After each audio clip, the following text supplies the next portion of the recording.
휴전 종료 시점이 초읽기에 들어간 가운데 트럼프 미국 대통령이 미군의 해상 봉쇄를 뚫으려던 이란 화물선을 납포했다고 밝혔습니다.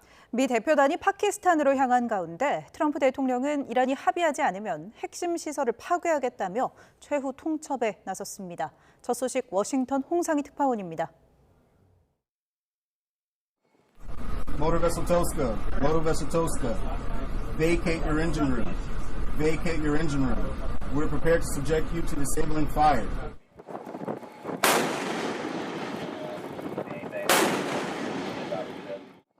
트럼프 대통령이 미군의 해상 봉쇄를 돌파하려던 이란 화물선을 납포했다고 밝혔습니다. 화물선 투스카가 오만만에서 미군의 경고에도 해상 봉쇄를 뚫으려고 해 기관실에 구멍을 내 멈추게 했다고 말했습니다. 이미 미 재무부 제재 대상에 올라와 있었다며 미 해병대가 납포해 수색하고 있다고 덧붙였습니다. 대이란 해상 봉쇄 이후 접근하던 이란 선박 20여 척을 돌아가게 한 적은 있지만 무력을 행사한 건 이번이 처음입니다. 크리스 라이트 미 에너지부 장관은 미국이 대이란 해상 봉쇄를 철회하지 않을 거라고 밝혔습니다. No, look, during the conflict, Iran did everything they could to interrupt the flow of everyone's traffic through that. It's the only card they have. But that card is slipping out of their hands and they know it. 트럼프 대통령은 미국 협상팀이 20일 저녁 이슬라마바드에 있을 거라며 합리적인 제안을 이란이 받아들이지 않는다면 모든 발전소와 교량을 순식간에 무너뜨리겠다고 경고했습니다. 더 이상 착한 사람 행세는 하지 않을 거라는 경고도 덧붙였습니다. 마이크 왈츠 주 유엔 미국 대사도 이란이 교량과 발전소를 드론과 미사일 생산에도 이용한다며 이중 용도의 인프라 공격은 전쟁 범죄가 아니라고 거들었습니다. 트럼프 대통령은 그러면서도 언론 인터뷰에서는 합의의 기본 틀이 잡혔고 협상 타결 가능성이 크다며 여전히 낙관적인 전망을 내놓기도 했습니다. We have very good conversations going on. It's working out very well. They got a little cute as they have been doing for 47 years. Nobody ever took them on. We took them on. 트럼프 대통령은 오늘도 냉탕과 온탕을 오가며 이란의 협상 타결을 위한 압박을 극대화하는 데 주력했습니다.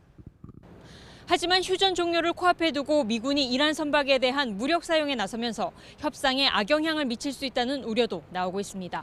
워싱턴에서 YTN 홍상입니다. 이 미국의 이란 화물선 납포는 협상장에서 유리한 고지를 점하기 위한 것으로 보이는데요. 미군이 이란 화물선 납포 당시 영상을 공개했습니다. 미 해병대가 헬리콥터를 타고 상선 위로 이동한 뒤 레펠로 하강에서 이란 선박에 진입하는 모습이 담겼습니다. 박영진 기자가 보도합니다.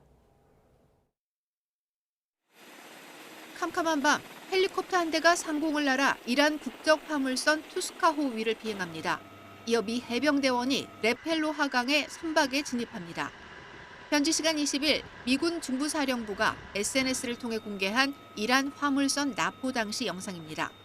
미 중부사령부는 미 해병대원들이 상륙함 USS 트리폴리에서 헬리콥터를 타고 아라비아해를 건너 투스카호에 승선해 납포했다고 설명했습니다. 그러면서 6시간에 걸쳐 경고 방송을 했지만 이란 상선이 이를 따르지 않았다고 강조했습니다. 경고를 따르지 않자 유도미사일 구축함 스프루원스가 투스카호에 기관실을 비우라고 명령한 뒤 함포 여러 발을 발사해 추진 장치를 무력화했고 해병대가 나서 선박을 장악했다는 겁니다. 어찌됐든 역봉쇄를 하고 있는 상황이잖아요. 그런데 이란의 선박이 그곳을 통과하면 이 역봉쇄가 어떻게 되는 거죠? 이게 이제 미국의 위신도 깎이는 거고 역봉쇄가 실패하는 거잖아요. 트럼프 대통령도 SNS를 통해 해당 선박은 과거 불법 활동 이력 때문에 미 재무부 제재 대상에 올라 있다고 밝혔습니다.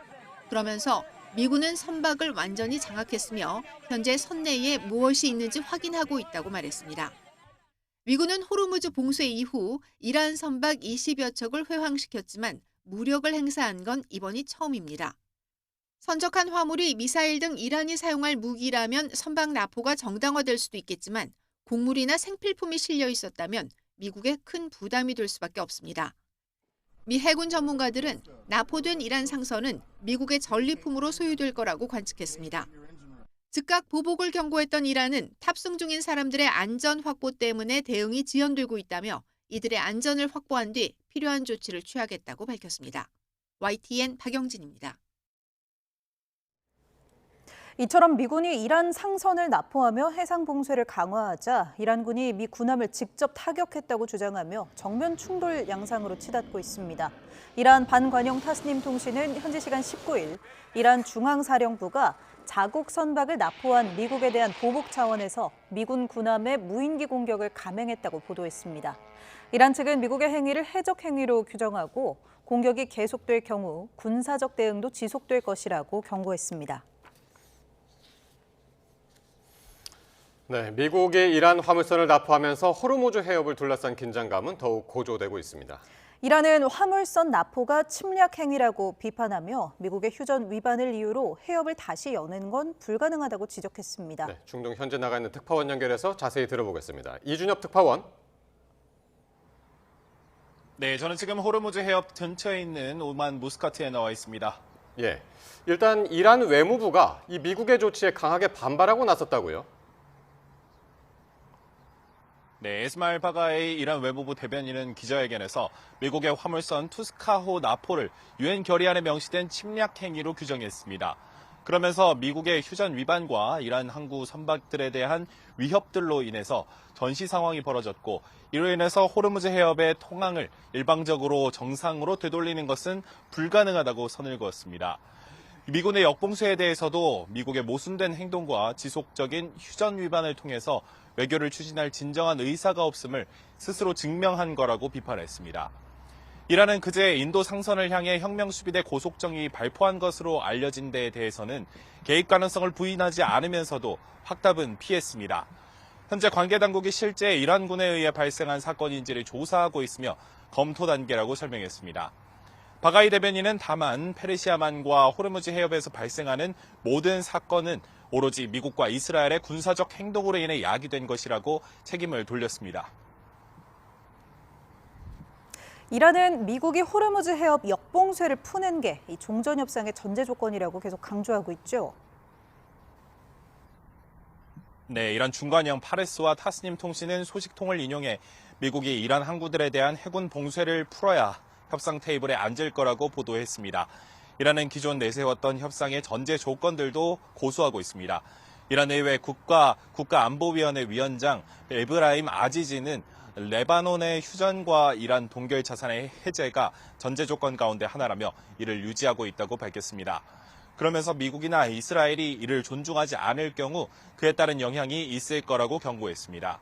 아지지 위원장은 또 협상을 전장의 연장선으로 보고 있다며 이란은 국가 이익에 따라 행동한다고 강조했습니다. 만약 협상이 전장에서의 성과를 뒷받침하는 결과를 낳는다면 협상장 또한 기회가 되겠지만 미국이 강압적으로 과도한 요구를 늘어놓으며 기회로 삼으려 한다면 그렇지 않을 거라고 날을 세웠습니다. 자, 이런 분위기에서 호르무즈 해협 상황도 궁금한데요. 지금 통행량이 크게 줄었다고요? 네, 해운 분석회사에 따르면 이란의 일시적인 봉쇄 해제 조치가 시행된 그제만 해도 호르무즈 해협엔 20척 이상의 선박이 통항했습니다. 지난 2월 28일 개전 이래 가장 많은 통행량입니다. 그러나 그제와 어제 해협에서 포성이 들려오기 시작하면서 상황이 급변했습니다. 선박 추적 서비스에 따르면 어제 해협을 통과하는 모습이 포착된 유조선은 단 한 척입니다. 현재도 호르무즈 통행량이 얼어붙어 있습니다. 유조선 3척 정도가 해협을 통과하는 모습이 포착됐는데 이후 추가 통항 시도는 거의 이어지지 않고 있습니다. 지금까지 오만 무스카트에서 YTN 이준엽입니다. 미국과 이란이 선박 납포와 유조선 공격을 주고받으면서 이 중동 정세가 일촉즉발의 위기로 치닫고 있습니다. 이 거친 공방의 이면에는 트럼프 미국 대통령이 직접 협상 주도권을 쥐기 위해 의도적으로 판을 키우는 의도가 깔려 있을 수 있습니다. 권영희 기자가 보도합니다. 이란 혁명 수비대가 각국 선박을 공격하며 호르무즈 해협 봉쇄 카드를 꺼내들자 미 해군은 이란 선박을 전격 납포하며 맞불을 놨습니다.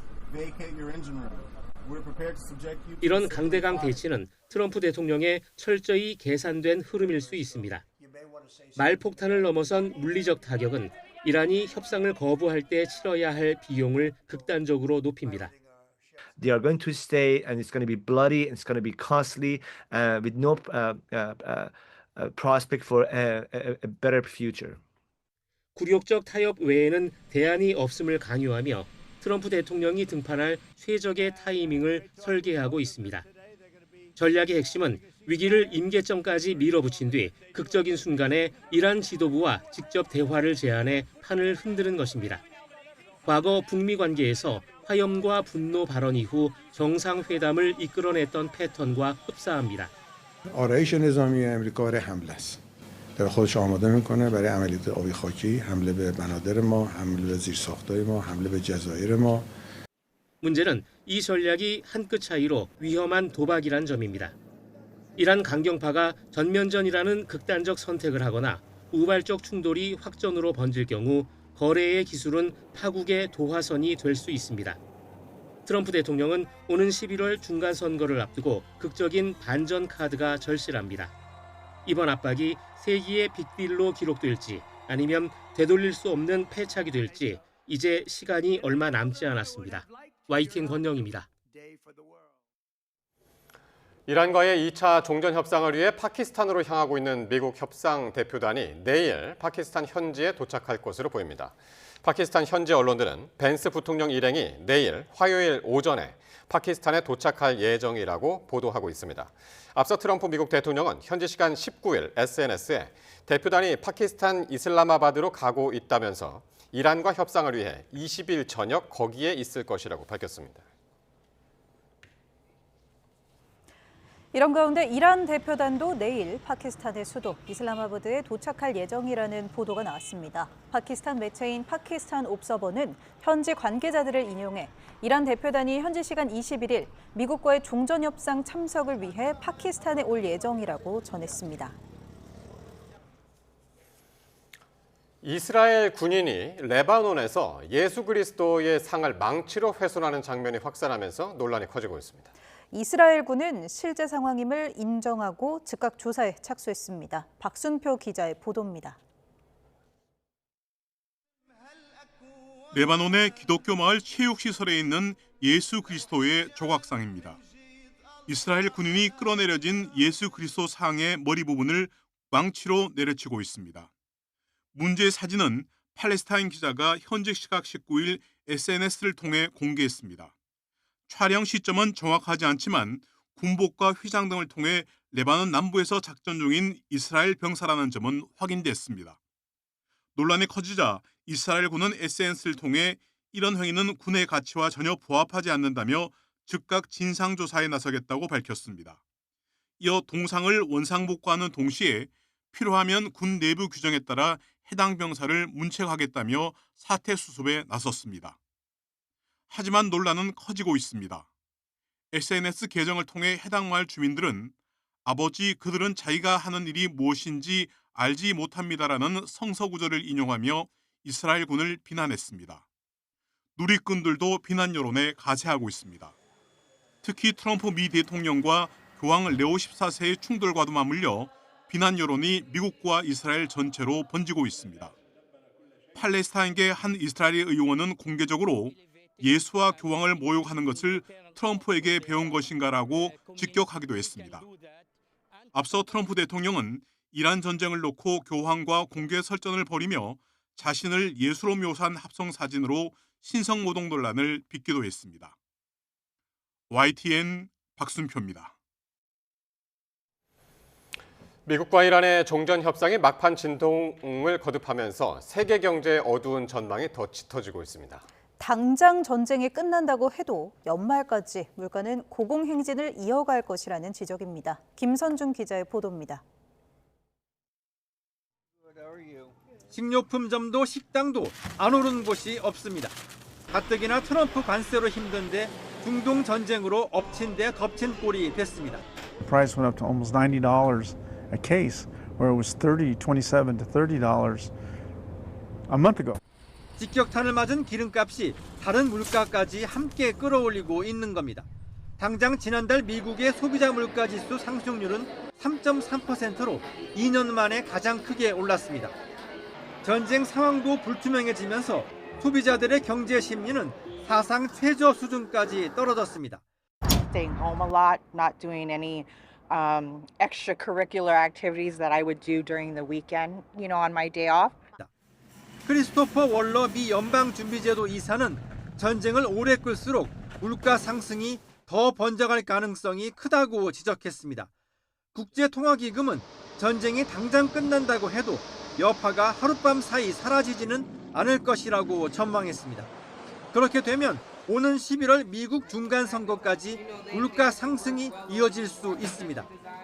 From the perspective of this war, the most important question is duration. The sooner it ends, the better for everybody. 아직은 큰 소리를 치고 있지만 세계 경제에 들이운 먹구름이 짙어질수록 트럼프의 조바심도 커질 것으로 보입니다.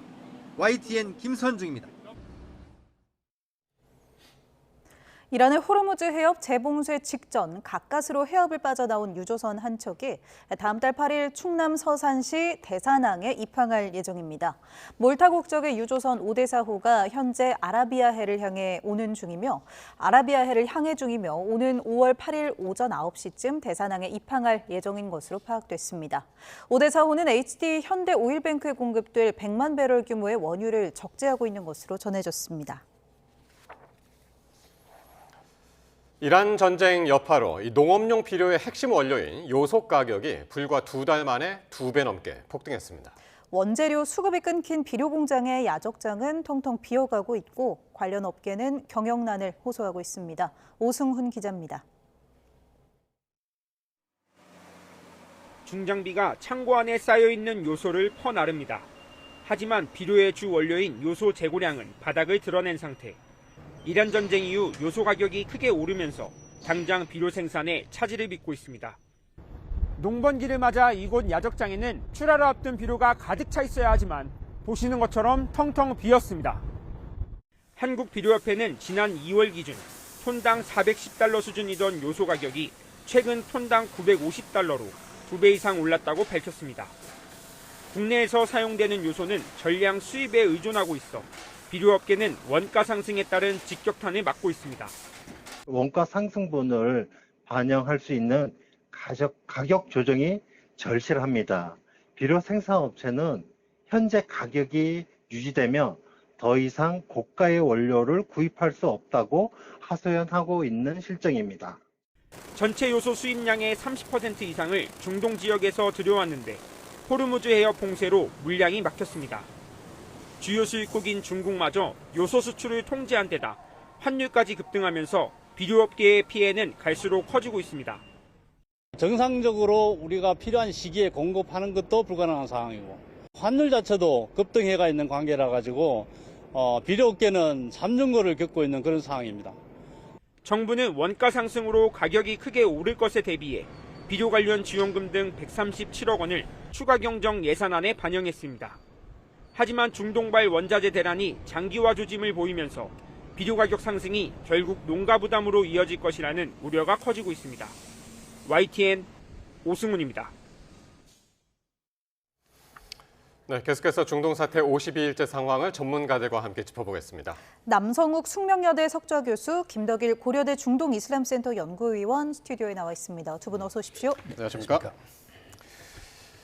자, 미국이 이 해상 봉쇄를 돌파하려던 이란 화물선에 발포하고 또 납포한 것으로 알려졌습니다. 그간에 미군이 회항을 시킨 적이 있어도 이렇게 납포한 거는 이번이 처음 아닙니까? 네, 52일째를 맞는 상황에서 미국이 액션을 취한 조치는 처음인 것으로 보입니다. 특히 해병대 헬리콥터에서 밧줄을 타고 내려오는 영상을 아주 자세히 공개함으로써 이란 지도부를 압박하는 그런 메시지입니다. 21일이 트럼프 대통령이 제시한 휴전협상 데드라인이죠.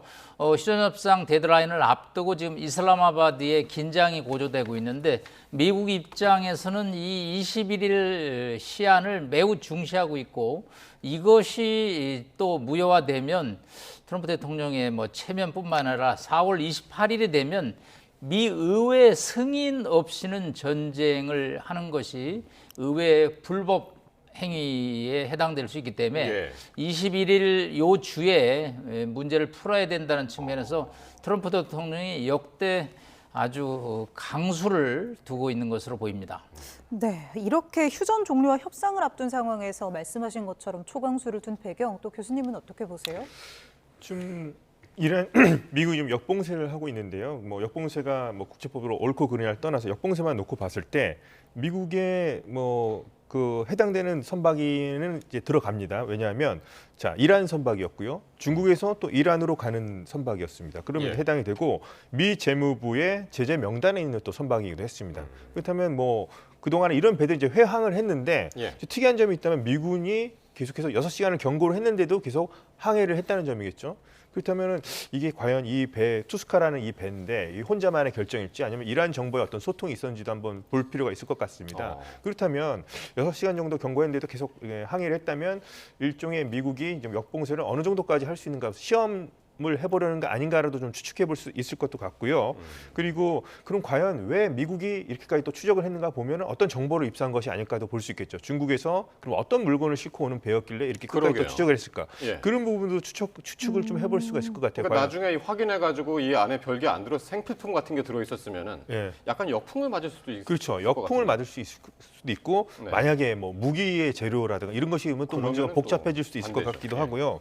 제가 여기서 또 느낀 거죠. 해병대가 헬기에서 이렇게 투입이 됐는데 그동안에 이제 많은 미국 해병대가 모였을 때는 우리가 뭐 호르무즈 해협의 상륙 작전을 위해서 이런 것을 한다고 많이 생각을 했었는데 아니면 역봉쇄에 필요한 이런 나포를 위해서 해병대를 그동안 많이 이렇게 많이 증강시킨 것이 아닌가도 좀 볼 수 있을 것 같기도 하고요. 그래서 우선 이 부분에 대해서는 아마 좀 결과가 나올 것 같습니다. 안에 무슨 물건이 실렸는지 같은 경우에는. 네, 이렇게 두 분 말씀해 주신 것처럼 호르무즈 해협에서의 긴장감이 계속해서 높아지고 있는 상황이고요. 이렇게 양측이 모두 강도를 높이면서 충돌 우려도 나오고 있는데 그 납포 당시의 상황을 화면으로 함께 보시죠.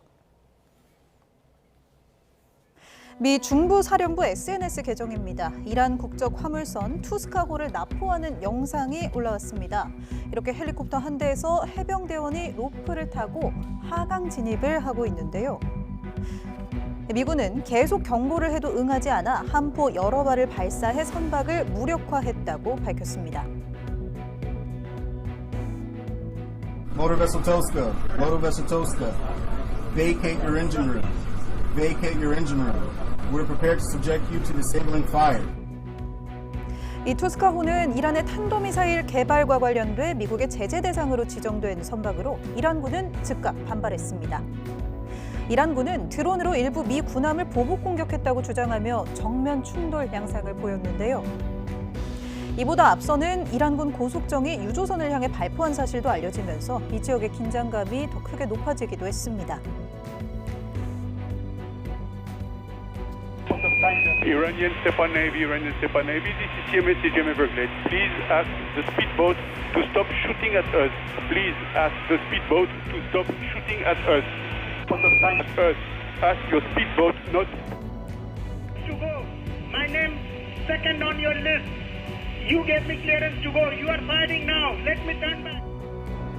이란의 해협 재봉쇄 조치는 아바스 아라그치 이란 외무부 장관의 일시개방 발표 이후 이뤄진 것인데요. 내부 강경파인 혁명수비대의 강한 반발에 따른 것으로 보입니다. Oman Sea. This is Iranian Stepan Navy calling on Channel 16. The Strait of Hormuz is still closed. We will open it by the order of our leader Imam Khamenei, not by the tweets of some idiots. If you want to pass through the strait, you must ask permission from Iranian Stepan Navy. All vessels that have a connection with our enemies will be targeted if they try to pass the Strait of Hormuz out. 호르무즈 해협에서 위기감이 크게 고조되며 무력 충돌 우려가 나오는데요. 종전 협상 타결될 수 있을지 전망은 여전히 불투명한 상황입니다. 각종 경고 방송 음성과 함께 다시 이제 그때 당시의 상황들 다시 이제 펼쳐서 보여드렸는데, 그러니까 미군이 이란 선박을 발포를 하고 이제 납포를 했다. 그러면서 아까 말씀하신 대로 헬기 하강하는 것도 이제 직접 보여주고, 그래서 미군의 이제 작업들이 이제 다 보여졌는데 이란은 여기에 대해서 이제 드론으로 반격을 했다고 그랬단 말이죠. 이건 어떻게 보십니까? 아직까지 그런 관련 화면 같은 건 없는데. 사실 저희가 지금 중계 방송을 마치 보는 듯한 그런 느낌을 받고 있는데, 이거는 결국은 국제사회를 향한 양국의 심리전이죠.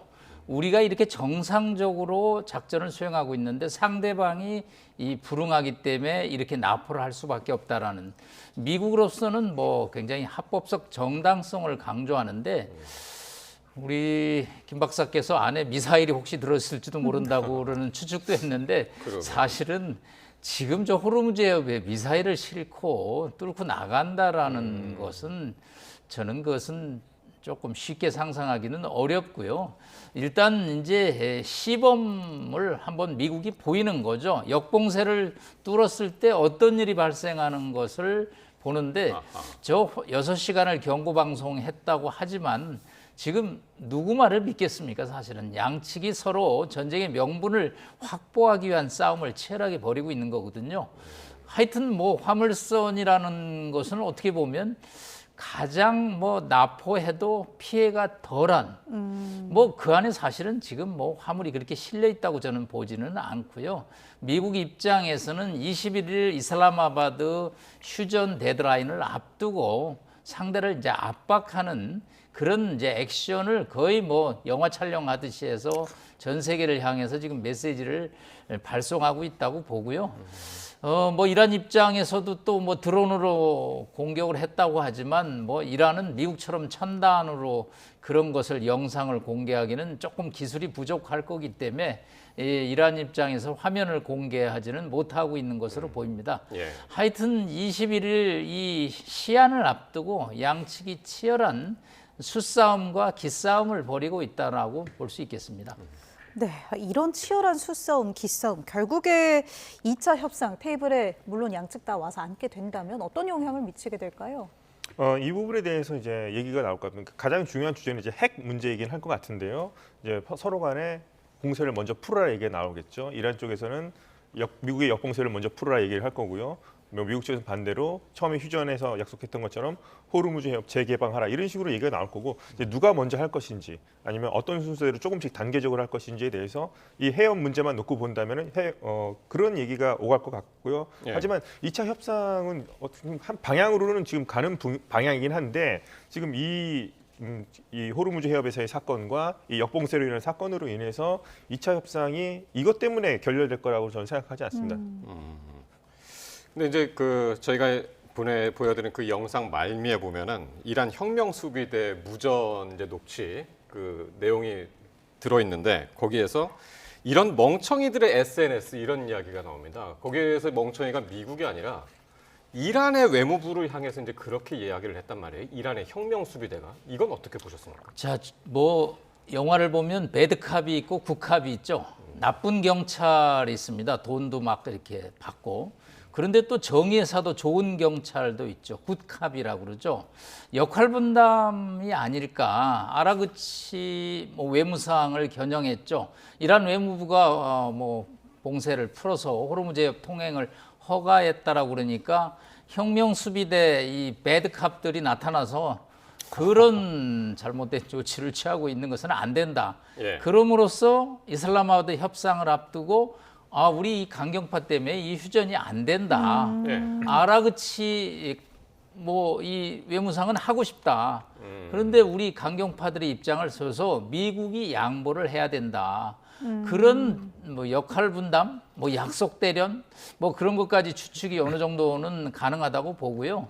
일단 지금 제이드 벤스 부통령은 미국 대표단으로 화요일 날 도착한다고 하는데 이란 외무부는 지금 우리는 안 간다고 하거든요.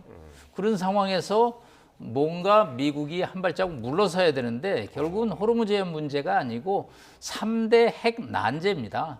사실은 440km에 60%짜리 고농축 우라늄의 처리 문제, 트럼프 대통령은 말씀만 하시면 그거 미국으로 가져온다고 그러는데 이란에서는 양보할 수 없는 사안이고요. 두 번째는 IAEA 사찰을 받아야 되고 마지막인 게 농축 금지 기간의 차이입니다.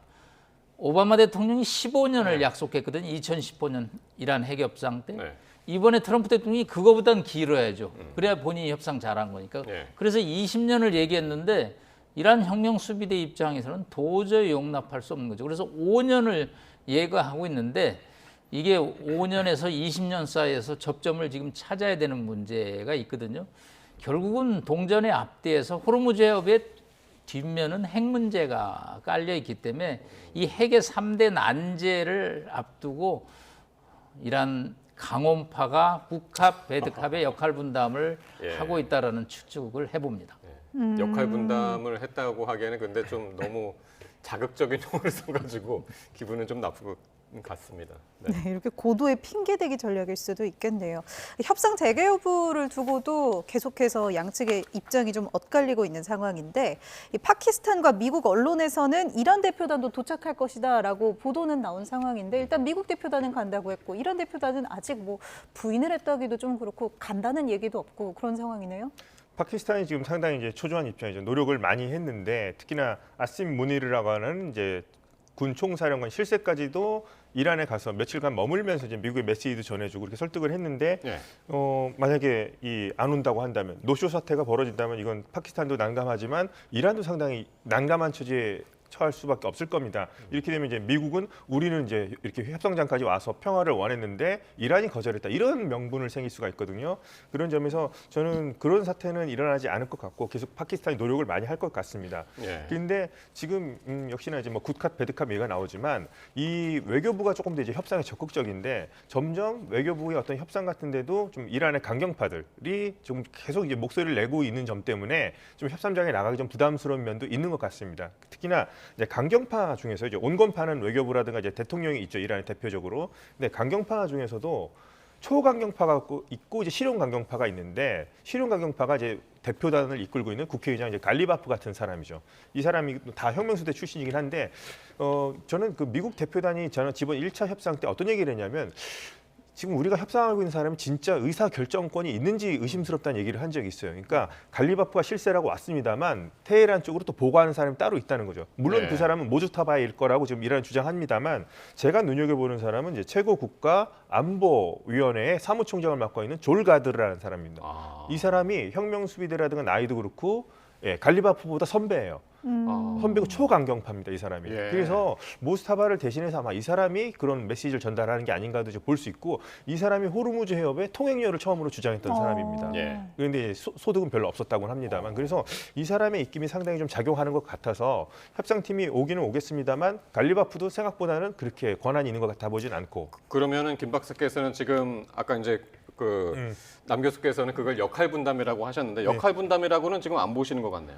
뭐 역할 분담도 있겠습니다만은 지금 그러니까 역할 분담도 공평한 역할 분담이라기보다는 이 초강경파라고 하는 혁명수비대 출신의 초강경파들의 어떤 역할이 좀 더 크게 나오면서 이 사람들의 입김이 더 작용하는 그런 협상팀으로 좀 구성되면서 이 사람들의 메시지가 좀 전해지는 것이 아닌가라고 저는 이제 그렇게 추측하고 있습니다. 중간에서 이제 중재 역할을 하는 것이 이제 파키스탄. 그 중에서도 이제 무니르 총사령관이 직접 이제 이란으로 가서 협상을 이제 조금 하고 왔는데 그러면서 돌아와서 하는 얘기가 트럼프한테 하는 얘기가 호르무즈 역봉쇄가 회담에 지금 걸림돌이 되고 있다. 그렇게 이야기를 했더니 트럼프 대통령이 그럼 고려해보겠다라고 했다고 지금 이제 전해지고 있거든요. 이 상황은 어떻게 보십니까? 네, 그만큼 트럼프 대통령도 21일 협상에 기대를 걸고 있는 것이죠. 지금 8주째로 접어들고 있는데 뭐 전 세계 경제가 아주 어려운 상황에 있고 뭐 미국 국내적으로도 지지율이 33%에 그치고 있습니다. 지금 하원이 4석, 상원이 3석 공화당이 앞서고 있는데 이 상태로 가면 11월 선거에서 다 역전될 가능성이 크거든요. 트럼프 대통령은 이슬람마바드 협상을 멋있게 끝내고 싶어 해서 본인이 거기 현장에 나타나고 싶어하는 지금 자세죠. 내가 가겠다라는. 뭐 사실 저희가 이란 내부에 배드캅, 굿캅 얘기를 하지만 제이드 벤스 부통령도 지난번 1차 협상 때 9번이나 트럼프 대통령께 전화를 해서 여기까지 갔는데 수용할까요? 거부할까요?를 결국은 뭐 백악관의 지시를 받아서 결정하고 더 이상은 진전이 없습니다. 그래서 이제 회담 파결을 선언했거든요. 그렇기 때문에 이번 협상이 기대를 걸고 있다라는 건 양측이 지금 뭐 이제 김 박사가 노쇼 얘기를 했는데 이란의 상황도 녹록치는 않습니다. 경제가 아주 말이 아니거든요. 그래서 페제스키안이나 이 아라그치 협상파들의 목소리가 여전히 앞에서 중요한 목소리가 되고 예. 있기 때문에 미국 입장에서 역봉쇄를 풀어서 뒤로만 좀 빠져주면 예. 온건파들이 협상하기가 좀 좋지 않겠느냐. 그리고 트럼프 대통령 입장에서는 뭐 그 정도는 협상을 하는 데서 내가 양보할 용의가 있다. 예. 그래서 상당히 뭐 긍정적인 시그널 중에 하나라고 볼 수 있겠습니다. 역봉쇄하기 전까지만 해도 분위기가 굉장히 좋게 흘러가는 것 같았거든요. 그러니까 봉쇄했던 걸 이란이 풀었으니까. 근데 역봉쇄를 그대로 유지하고 있기 때문에 지금 이란이 계속해서 반발하고 있고. 근데 트럼프 대통령이 그걸 듣고 역봉쇄도 풀 수 있을 가능성이 있다. 그렇게 보시는 일단은 이 호르무즈의 봉쇄는 아까 말씀드린 대로 동전의 앞뒤에 핵심 문제는 핵의 처리 문제거든요. 네. 그래서 이제 핵의 본질적인 문제, 사실 협상을 저희가 대학 입시로 본다면 국영수입니다. 네. 국영수 문제를 풀어야지 대학 가느냐가 결정되거든요. 그런데 이제 국영수 문제는 놔두고 다른 사탐, 과탐만 지금 호르무즈 해협만 논의를 해갖고는 문제가 안 풀리는 거죠. 그러니까 핵심 국영수 문제를 풀기 위해서 조금 나머지 문제를 진정을 시키자. 그런 측면에서 트럼프 대통령도 협상에 관심이 많기 때문에 예. 그 정도는 내가 물러설 수 있다라는 유연한 입장을 보일 수 있다고 봅니다. 네. 네, 이렇게 뭐 긴 말씀해 주신 만큼 종전 합의에 이르기까지 풀어야 할 난제들이 많습니다. 국영수 숙제도 계속해야 하고 휴전을 한 차례 더 연장할 수 있다는 관측도 나오는데 이 가능성은 어떻게 보세요?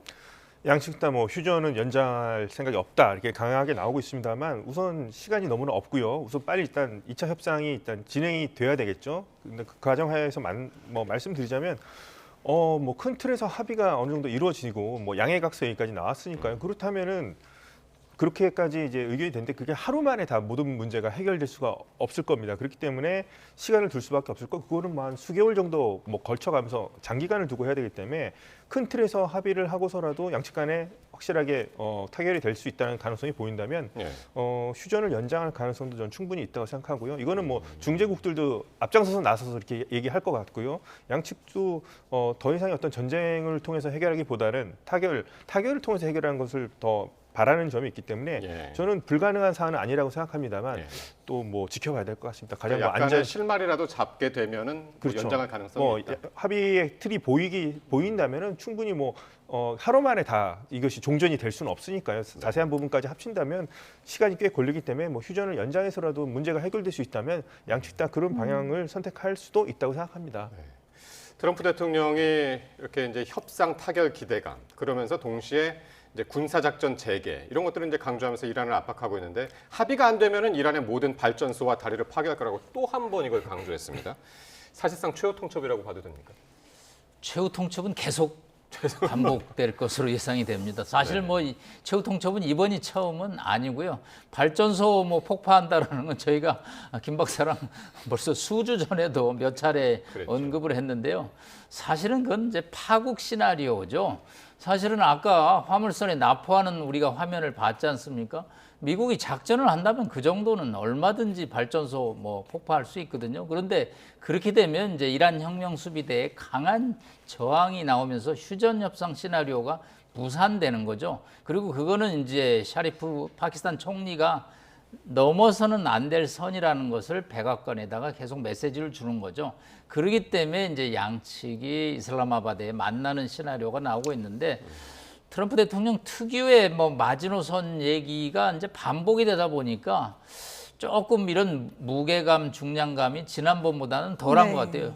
저희가 4월 초나 3월 말에 발전소 타격한다고 그럴 때는 카운트다운에 들어가는 것으로까지 봤는데 예.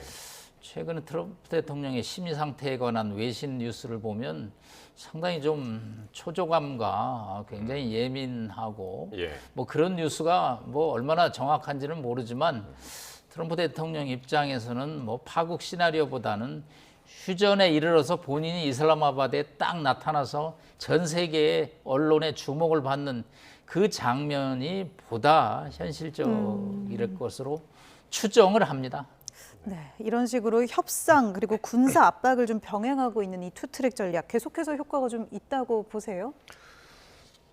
좀 효과가 좀 있다고 생각합니다. 이제 역봉쇄 같은 것도 이제 뭐 국제적으로도 문제가 되는 부분이 있습니다만 역봉쇄를 하면서 이란도 역시나 이제 추조감을 느끼는 부분이 있거든요. 경제적으로 너무나 어렵기 때문에 역봉쇄가 계속될 경우에는 이란 경제 정말 생필품이라든가 의약품 같은 게 이제 차단되게 되겠죠. 그래서 이란으로 협상장을 다시 어떻게 데리고 나오는 데는 어느 정도 좀 효과가 있었다고 보고요. 물론 이렇게 함으로써 지금 뭐 극단적인 선택이라고 할 수 있을까요? 지금 군사 옵션을 제기하겠는가까지는 저도 역시나 그 정도까지는 이제 가지 않을 것 같습니다. 그러면서 또 다른 매체 인터뷰에서는 이 협상 기본 틀이 좀 잡혔다 이렇게 이야기를 하고 있잖아요. 협상 기본 틀이라고 한다면은 아마도 이제 고농축 우라늄 문제라든가 그다음에 그 반출 문제라든가 그러면 농축 우라늄을 어느 정도까지 뭐 유예할 것인가, 모라토리엄 기간을 어떻게 정할 것인가, 핵 농축 비율 같은 건데 그리고 그 대신에 그걸 대가로 해서 동결 자산을 어느 정도 뭐 해제해 줄 것인가, 경제 제재를 어느 정도 해제해 줄 것인가, 이게 이런 것들이 다 순서의 문제, 또 비율의 문제 이런 것들은 이제 남아 있는데 이 부분에 대해서는 양측 간에도 어느 정도 좀 합의가 된 것 같긴 합니다. 계속 이제 기술적인 부분을 이제 얘기를 해야 되겠는데요. 그래서 저는 뭐 기본 틀은 이제 잘 잡혔다고 양측 간에는 인정하는 것 같고 그렇기 때문에 이번에 또 만나는 것일 수도 있겠고요. 그 전에 이미 또 실무진들이 많이 또 기술적인 부분까지도 많이 의견을 좁혔다고 생각을 합니다. 그래서 이런 뭐 투트랙 전략 저는 어느 정도 좀 효과가 있었다고 보고요. 트럼프 대통령 제가 또 특히나 생각하는 건 이렇게 협상을 통해서 본인이 승리하는 모습도 생각하고 싶지만 6월 달에 월드컵이 있습니다. 월드컵인데 이란 팀이 또 이번에 참가를 합니다. 미국에서 경기를 하니까요. 그 전에는 이렇게 뭐 전쟁을 해서 하는 모습 같은 거는 연출하는 것은 저는 또 바람직하지 않다고도 생각합니다. 그래서 월드컵 2달 남았습니다. 그 전에 아마 좀 평화적으로 해결하는 노력을 많이 기울이지 않을까 생각해 보고 있습니다. 그러니까 참 분위기가 좋게 흘러갔다가 뭐 그 호르무즈 해협 그 개방한다고 이제 그런 얘기까지 나왔다가 다시 뭐 선박을 납포하거나 이렇게 막 또 험악해지고 하니까 이란 대통령 그동안 이제 그 어떻게 보면 이제 온건파로 분류됐던 대통령이죠. 페제스키안 대통령이 파키스탄 총리하고 통화를 한 다음에 뭐라고 했냐면 미국이 또 배신을 하려고 한다. 그러면서 이제 불신을 드러냈거든요. 온건파 대통령이라 더 이 발언이 좀 강하게 들립니다. 저희가 뭐 전쟁을 거의 중계방송 하다시피 지금 해설을 하고 있지만 국제 정치에서 휴전협상은 승전국과 패전국이 분명한 경우에는 빨리 이루어집니다. 예를 들어서 일본 천황이 메가도장 제독한테 바로 항복문서에 조인하죠. 그건 일본이 패전을 했기 때문에 독일 마찬가지입니다. 그러면 이번 이란 전쟁의 승자와 패자는 누구냐는 거죠. 서로 지지 않았다라는 얘기죠. 미국은 이겼다라는 윈이라는 트럼프 대통령 발언을 하고 있습니다. 그런데 이란은 우리는 지지 않았다라는 또 표현을 씁니다. 우리 결코 물러서지 않았다라는. 그러니까 이게 승자와 패자가 구분이 안 되는 전쟁이기 때문에 휴전이 어려운 겁니다. 그렇기 때문에 시간이 걸리거든요. 그러니까 이제 페제스키안이나 아라그치처럼 협상파들 입장에서도 이게 상대가 미국 입장에서 어느 정도 이란의 요구를 수용해주는 방식으로 대화가 이루어져야지 본인들이 더 나갈 수 있는데 트럼프 대통령 입장에서는 이 전쟁은 우리가 이긴 거야. 그리고 우리가 지금 조절을 할 뿐이지 얼마든지 테헤란 발전소, 가스시설 다 공격할 수 있어. 이러다 보니까 이제 이게 밀당이 잘 안 되는 겁니다. 접점을 찾아야 되거든요. 한쪽이 이득을 보면 한쪽이 손해를 보는 제로섬 게임이 돼갖고는 어느 분쟁, 전쟁도 협상에 이르는데 난항입니다.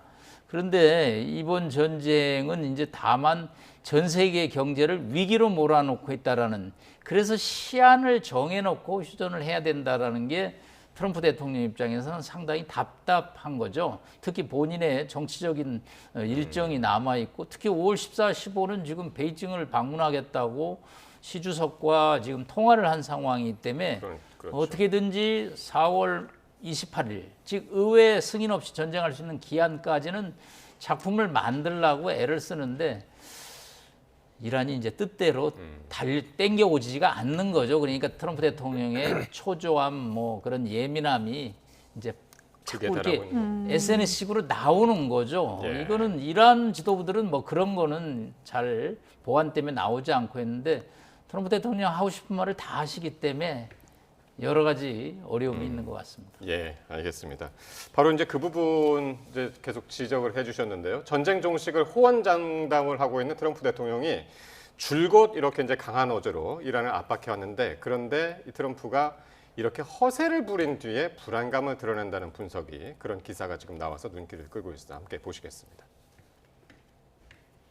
We're going to bring them back to the Stone Ages where they belong. We're doing unbelievably well, well at a level that nobody's ever seen before. The entire country can be taken out in one night, and that night might be tomorrow night. 예. 그런데 이 대통령이 이 전쟁에 대한 공개적인 허세 뒤에 두려움과 씨름을 하고 있다라는 월스트리트 저널의 보도가 나왔습니다. 에너지 가격이 치솟자 호르무즈 봉쇄에 대한 입장이 오락가락했고요. 최측근 참모들은 언론과의 즉흥 인터뷰를 자제하는 것이 좋겠다라고 조언하기도 했습니다. 통제력을 잃은 듯한 모습은 SNS에서도 이제 잘 드러났죠. 특히 부활절에 이 비속어를 섞어가면서 호르무즈를 그 해협을 열라고 위협을 하면서 알라에게 찬양을 이라는 문구를 올려서 각계의 비판을 받기도 했습니다. 미군 전투기가 격추돼서 조종사가 실종됐을 때는 몇 시간 동안 참모진에게 고함을 쳤다는데요. 계속 흥분을 가라앉히지 못하자 참모들이 결국 트럼프를 회의장 밖으로 데리고 나간 것으로 알려지기도 했습니다. 네, 이렇게 공개적으로는 강경 발언과 위협을 쏟아내지만 속마음은 사실 불안해서 그럴 거다. 이런 해석이 또 나오고 있는데요. 이런 해석의 근거가 뭘까요? 저는 특히나 이 조종사 실종 사건 같은 경우에는 트럼프 대통령 아니라 다른 대통령이라도 상당히 초조했을 것 같습니다. 미군 병사가 적진의 한복판에 있었고 특히나 이제 대령이라는 직책이었기 때문에 그 당시 많은 정보가 만약에 이제 누출될 가능성도 있었고요. 그다음에 그때 협상 분위기 전에 어떻게 주도권 같은 것도 상당히 뺏길 수도 있었기 때문에 상당히 고함을 쳤을 거는 다른 대통령도 저는 경로했을 거라 보는데 이제 다른 부분이 되겠죠. 이제 상당히 좀 불안해했다 이런 부분 같은 경우는 트럼프 대통령이 아니 보좌진들이 그렇게 얘기를 했으니까 해서 좋게 말하면 좀 외곽 내유라고도 볼 수 있겠지만 좀 약간 좀 이중적인 부분도 있지 않나 그런 부분. 이제 겉으로 강한 척을 하지만 그것 자신의 어떤 좀 뭐랄까요 좀 예민한 부분을 감추기 위해서 그런 모습을 보인 것이 아닌가라는 것이 아마 이번 언론 보도를 통해서 좀 직접적으로 드러난 것이 아닌가 생각합니다. 그러니까요. 굉장히 그 심리적인 부분이 발언을 통해서 상당히 이제 냉탕과 온탕을 오간다라는 것이 확 느껴진 것이 이제 아침 얘기 다르고 저녁 얘기 달랐잖아요. 주식시장이 열리기 전과 후가 또 다르고. 근데 이제 그걸 분석한 게 월스트리트 저널이 이게 공개적으로 허세를 한 뒤에 두려움을 나타내고 있다. 그렇게 분석을 한 거거든요. 저는 저 소스가 뉴욕타임즈였다면 원래 뉴욕타임즈하고 트럼프 대통령 사이가 별로 안 좋기 때문에 굉장히 이렇게 비난 가십 기사로 썼다 이렇게 이제 반박을 할 수 있는데 월스트리트 저널은 트럼프 대통령하고 관계가 나쁘지 않은 보수 신문이거든요. 월가에 또 경제 기사를 실어야 되기 때문에 그런데 상당 부분 소스를 자세히 제가 원문을 읽어보니까 이거 누가 인사이드 스토리를 정확하게 알려준 거구나. 그렇지 않으면 옆에서 본 듯한 기사를 쓸 수가 없거든요. 소스가 제가 보기엔 최소 3군데는 되더라고요. 그래요? 그렇기 때문에 이거는 밖에서 추정한 기사가 아니고 안에 있는 사람이 정말로 정확하게 제보를 해줬구나. 그런 차원에서 트럼프 대통령의 이제 이 전쟁이 끝나고 나면 이런 이제 심리 상태에 관해서 나중에 여러 가지 명 기자들이 이제 책을 써낼 겁니다. 당시 트럼프 대통령이 이렇게 심리 상태였다고. 그런 차원에서 트럼프 대통령이 전쟁 장기화에 대해서 상당 부분 스트레스를 받고 있는 3대 저희가 오판을 했다라는 개전 초에 그런 이제 오판이 7주 8주째로 감으로써 본인 뜻대로 전쟁이 종결되지 못하는 데 대해서 다양한 심리적인 압박을 받고 있다고 볼 수 있겠죠. 네, 이렇게 트럼프 대통령이 좀 초조해하는 것 같기도 하고 시간이 흘러가는 사이에 이란의 한 유력 국회의원이 다시 호르무즈 통제권을 양보할 수 없다면서 해협 통제법을 시행하겠다고 했습니다. 호르무즈 해협이 다시 협상 카드로 이란 손에 쥐어지는 모양새인데 이게 가능할까요? 네, 우선 이제 국내법적으로 이렇게 하면서 이제 협상을 하기 전에 이제 의회 차원에서 이란이 민주주의 국가는 아니겠습니다만 이제 국민을 대표하는 우리 의회가 이렇게 결의하겠다라는 모습으로서 호르무즈 해협 통제권 우리가 포기하지 않겠다는 것을 아마도 협상 나가기 직전에 이런 것을 보여주는 거라고 생각합니다. 의회에 제출이 된 것 같더라고요. 그런 식으로 얘기를 하는 것 같은데요. 근데 이것은 이제 국내에서는 이런 법안을 통과시킬 수 있겠습니다만 이것이 과연 국제적으로 효력이 있겠는가는 효력이 없다는 볼 수 있겠죠. 그래서 이것은 이제 협상을 앞두고서 우리 이란 국회가 이러한 결의를 가지고 있다는 것을 보여주는 그런 것이고요. 쉽게 우리가 이거 양보하지 않겠다. 그러니까 미국도 그 점을 뭐 좀 알기 바란다. 이런 식으로 해서 협상 좀 국면이기 때문에 그 전에 이란 국회가 이제 대표해서 이런 법안을 냈다고 저는 생각합니다. 예. 이런 상황에서 미국이 지금 호르무즈 해협에 설치된 기뢰를 제거하는 작업을 지금 진행 중이다라고 지금 알려지고 있거든요. 그 제거를 위해서 드론, 해상 드론을 투입하고 있고 헬기도 투입하고 있고 심지어 돌고래까지 지금 투입을 하고 있다고 그러는데 이렇게까지 이제 협상 전에 기뢰를 제거하려고 하는 미국의 계산은 뭡니까? 일단은 통행의 안전한 확보가 이게 상당히 중요한 문제입니다. 전쟁이 끝나더라도 네. 지금 이제 항로, 분리 항로라는 2개 항로를 통해서 선박이 나오는데 전쟁이 끝나든 안 끝나든 간에 이 이란 혁명수비대 해군이 뿌려놓은 기뢰가 지도조차 없다는 거거든요. 어디에다 뿌렸는지조차도. 네. 얼마나 뿌렸는지도 얼마나 모르고. 뿌렸는지 수량도 모르고요. 그런 상황에서 누군가는 이거를 제거해야죠. 안전을 확보하는데 결국은 이거는 전 세계에서 미국과 일본이 가장 잘합니다. 지뢰를 제거하기 위해서는 소해함이라는 전 세계에서 소해함 기술은 일본이 최고입니다. 33척의 소해함을 갖고 있고 저희는 4척을 갖고 있는데요. 사실은 미국 입장에서는 일본 소해함들이 와서 제거해주면 좋지만 일본 입장에서는 그것이 어렵죠.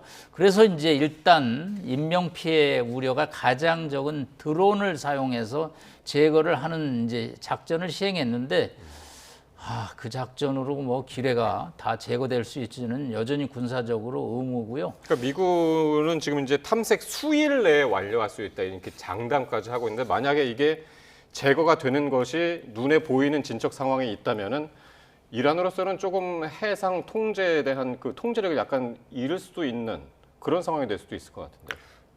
엄밀히 말하면 지금까지 이란이 이제 통제했다고 보기는 힘들겠죠. 관리했다고. 그러니까 본인들이 어떤 권리는 주장했습니다만 기뢰를 어디에 했는지 우리 잘 모르겠다는 점을 봤을 때는 이제 통제라기보다는 이제 뭐 긴장을 고조시키는 차원이었고 엄밀하게 말했다면 이제 통제라는 것은 이제 걸맞지 않은 그런 역할을 해왔다 이렇게 볼 수 있을 것 같습니다.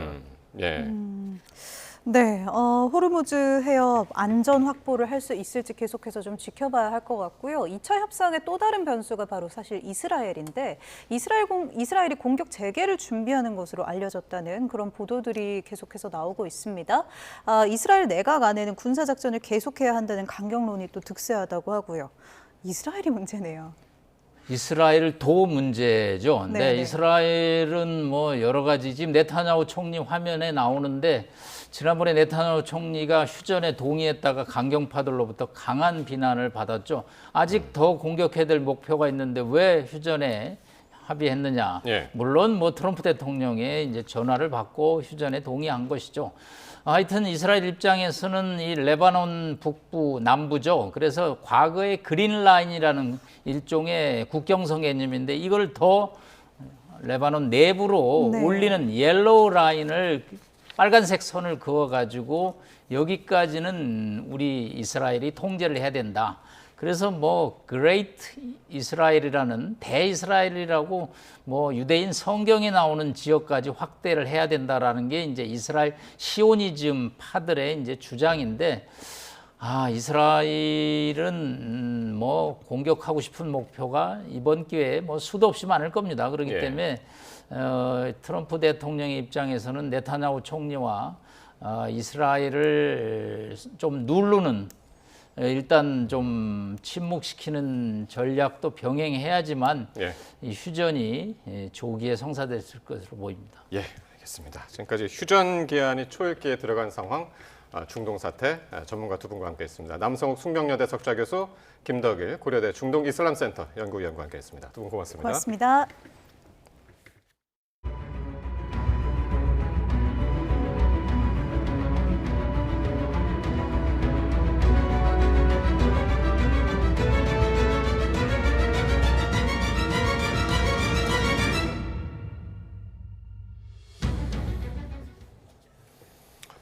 미군이 이란 화물선 납포 당시의 영상을 공개했습니다. 미 해병대가 헬리콥터를 타고 상선 위로 이동한 뒤 레펠루 하강에 이란 선박에 진입하는 모습이 담겼습니다.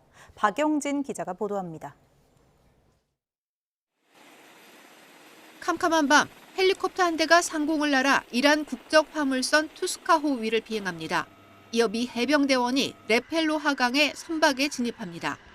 현지 시간 20일 미군 중부사령부가 SNS를 통해 공개한 이란 화물선 납포 당시 영상입니다. 미 중부사령부는 미 해병대원들이 상륙함 USS 트리폴리에서 헬리콥터를 타고 아라비아해를 건너 투스카호에 승선해 납포했다고 설명했습니다. 그러면서 6시간에 걸쳐 경고 방송을 했지만 이란 상선이 이를 따르지 않았다고 강조했습니다. 경고를 따르지 않자 유도미사일 구축함 스프루원스가 투스카호에 기관실을 비우라고 명령한 뒤 함포 여러 발을 발사해 추진 장치를 무력화했고 해병대가 나서 선박을 장악했다는 겁니다. 어찌됐든 역봉쇄를 하고 있는 상황이잖아요. 그런데 이란의 선박이 그곳을 통과하면 이 역봉쇄가 어떻게 되는 거죠? 이게 이제 미국의 위신도 깎이는 거고 역봉쇄가 실패하는 거잖아요. 트럼프 대통령도 SNS를 통해 해당 선박은 과거 불법 활동 이력 때문에 미 재무부 제재 대상에 올라 있다고 밝혔습니다. 그러면서 미군은 선박을 완전히 장악했으며 현재 선내에 무엇이 있는지 확인하고 있다고 말했습니다. 미군은 호르무즈 봉쇄 이후 이란 선박 20여 척을 회항시켰지만 무력을 행사한 건 이번이 처음입니다. 선적한 화물이 미사일 등 이란이 사용할 무기라면 선박 납포가 정당화될 수도 있겠지만 곡물이나 생필품이 실려 있었다면 미국에 큰 부담이 될 수밖에 없습니다. 미 해군 전문가들은 납포된 이란 상선은 미국의 전리품으로 소유될 거라고 관측했습니다. 즉각 보복을 경고했던 이란은 탑승 중인 사람들의 안전 확보 때문에 대응이 지연되고 있다며 이들의 안전을 확보한 뒤 필요한 조치를 취하겠다고 밝혔습니다. YTN 박영진입니다. 미군이 호르무즈 해협 맞불 봉쇄 이후 처음으로 이란 선박을 납포하자 이란이 바로 보복에 나서 미 군함을 무인 항공기로 공격했습니다. 해협 맞불 봉쇄에 이은 상호 직접 타격의 악순환 속에 호르무즈의 위험 수위는 최고조에 이르고 해결의 실마리는커녕 늪에도 깊이 빠지고 있습니다. 김종욱 기자입니다. 이란의 군사작전을 총괄하는 하탐 아람비아 중앙사령부는 이란 선박을 납포한 미국에 대응해 군함의 무인 항공기 공격을 감행했다고 밝혔습니다. 이어 미국의 해적 행위와 공격이 계속될 경우 군사적 대응도 계속될 거라고 경고했습니다. 이란 상선 발포 납포에 곧 보복하겠다고 선언하고 얼마 지나지 않아 실행에 옮긴 겁니다. 이란은 미군이 8일부터 시행 중인 휴전협정을 어겼다며 강하게 반발했습니다. 아바스 아라그치 외무장관은 이샤크다르 파키스탄 총리 겸 외무장관과 통화하고 미국의 이런 적대 행위가 긴장을 더욱 높인다고 지적했습니다. 이란 선박 위협과 비합리적인 요구는 미국이 사태 해결에 진지하지 않음을 보여주는 거라며 국익과 안보를 위해 역량을 총동원하겠다고 강조했습니다. 이란은 호르무즈 통제권을 양보하는 일은 결코 없다며 사수 의지를 한층 높이고 있습니다. 이란이 선박 통과 허가를 포함한 통행권을 결정하는 내용의 법안이 의회에 제출됐고 군이 시행할 거라고 밝혔습니다. و طبعا این هم پاسخ قاطع خودش رو هم دریافت کرده هم دریافت خواهد کرد شاید بیشتر از این. 재개방에 이은 맞불 재봉쇄, 선박 보복 공격이 꼬리를 물며 호르무즈 해협의 긴장감은 이제 최고 수준으로 치솟았습니다. 24시간 동안 호르무즈를 통과한 대형 상선은 중국 유조선 한 척분으로 전해졌습니다. 영국은 호르무즈와 페르시아만 일대 위협 수준을 최고 단계인 위기로 높였습니다. 영국 해상무역기구는 이 해역에서 군사활동이 매우 높은 수준으로 늘었다며 상업용 선박 공격이나 오판에 따른 충돌 위험이 심각한 상태라고 경고했습니다. 국제유가도 다시 크게 출렁이며 롤러코스터를 타고 있습니다. 휴전 만료 시한이 코앞인 상황에 호르무즈를 두고 오히려 최고조에 이른 미국과 이란의 충돌, 2차 종전 협상을 포함해 해결의 실마리를 찾을 길은 한치 앞이 안 보이는 수렁에 빠져들고 있습니다. YTN 김종욱입니다. 이란과 2차 종전 회담을 위해서 벤스 미국 부통령이 파키스탄으로 향했지만 이란은 미국의 선박 공격을 이유로 회담 계획이 없다고 밝혔습니다. 회담 불발로 전쟁이 재개될 수 있다는 우려가 나오는 가운데 한편에선 물밑 대화가 이어져 곧 2차 회담이 열릴 거라는 관측도 잇따랐습니다. 파키스탄에서 권준기 특파원입니다. 휴전 종료 시점을 코앞에 두고 열린 이란 외무부 브리핑. 기자들은 미국과의 2차 회담에 참석할 건지부터 물었지만 대변인은 아직 결정된 게 없다고 밝혔습니다. 이란 선박을 공격하고 납포하는 건 휴전 협정 위반이라며 미국은 외교에 진지하지 않다는 이유를 들었습니다. تا الان که من خدمتتون هستم در مورد دور بعدی برای مذاکرات ما برنامه‌ای نداریم. تصمیمی در این خصوص اتخاذ نشد. 이란 의회 국가안보위원장도 레드라인을 양보하는 일은 결코 없을 거라며 핵포기 불가방침을 분명히 했습니다. 하지만 미국과 대화는 계속하기로 결정했다며 2차 회담 참석 여부는 미국이 진정성을 보일지에 달렸다고 밝혔습니다. 이란이 대화 중단을 선언하지는 않으면서 회담 재개설은 이어졌습니다. CNN은 이란 대표단이 21일 파키스탄에 도착할 거라고 보도했고 파키스탄 현지 언론도 화요일에 2차 회담이 개최될 거라고 전했습니다. 하지만 협상 도중 2차례 공격받은 이란이 여전히 미국을 믿지 못하고 2차 회담을 연막작전으로 의심한다는 보도도 나왔습니다. 트럼프가 입으로는 협상을 말하지만 실제 행동은 중동의 병력 투입을 늘리고 상황실 회의를 개최하면서 새로운 확전을 노리고 있을 거란 걱정을 떨치지 못한다는 겁니다. نتیجه انتظار داریم که با اینکه باید به هر حال فضای دیپلماسی پیش بره اما با بی‌اعتمادی کامل به این آمریکایی که تا حالا به هیچ کدوم از تعهداتش عمل نکرده پیش بره. 휴전 종료 직전까지 회담 개최 여부마저 불투명한 상황이 이어지면서 이란 협상 대표단이 이곳 파키스탄으로 향할지 여부에 모든 관심이 쏠리고 있습니다. 파키스탄 이슬라마바드에서 YTN 권중입니다. 미군이 이란이 호르무즈 해협에 설치한 기뢰를 제거하기 위해 해상 드론을 사용하고 있다고 월스트리트 저널이 보도했습니다. 보도에 따르면 미군은 기뢰 제거 작전에 유인 및 무인 역량을 함께 사용하고 있습니다. 싱크탱크 랜드 연구소는 WSJ 월스트리트 저널에 피해를 덜 걱정해도 되기 때문에 드론을 기뢰밭으로 보내는 것을 훨씬 더 받아들이기 쉽고 그리고 일부를 잃더라도 대체할 수 있다고 밝혔습니다. 예, 지금 전해드린 것처럼 이 호르무즈 해협에 설치된 바닷속 조용한 폭탄인 기뢰에 전 세계에 관심이 쏠려 있습니다. 이 기뢰의 종류에는 무엇이 있고 또 제거는 어떻게 해야 하는지 김은별 기자가 정리했습니다. 중동 전쟁 이후 봉쇄와 개방을 반복하며 팽팽한 긴장감이 유지되고 있는 호르무즈 해협. 해협의 완전한 개방을 위해 이란이 설치한 기뢰를 제거하는 작업에 기추가 주목되고 있습니다. 가디언은 이란의 기뢰는 마함3와 마함7이라는 두 가지 유형의 기뢰를 배치한 것으로 추정된다고 밝혔습니다. 마함3는 무거운 추가 달린 줄로 바닥에 고정해 특정 수심에 머물게 하는 계류 기뢰, 마함7은 바닷속에 가라앉아 있는 해저 기뢰입니다. 이외에도 수면에 떠다니는 부유 기뢰는 예기치 못한 곳으로 흘러갈 수 있기 때문에 위험도가 훨씬 높습니다. 기뢰는 배가 지나갈 때 압력 변동과 음향, 자기장 등을 감지해 폭발하는데 이런 기뢰를 제거하려면 전문 함정인 소해함이 필요합니다. 소해함은 기뢰 탐색 소나를 활용해 음파를 발사한 후 기뢰 표면에 맞고 돌아오는 반사파를 분석하는 방식을 활용합니다. 일부 국가에서는 AI의 소나 이미지를 학습시켜 진짜 기뢰일 확률이 높은 물체를 위주로 식별하는 기술을 활용하기도 합니다.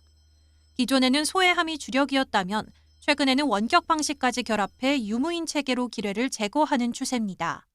일단 기뢰를 소외한다는 거는 가서 탐지를 하고 이제 탐지된 기뢰에 대해서 이거를 무력화시키는 그 절차를 거치게 되는데 탐지된 기뢰에 대해서 무인 체계를 보내서 이제 그 폭파시키는 그런 좀 다양한 전을 좀 저희가 진행을 할 수 있다고 생각을 합니다.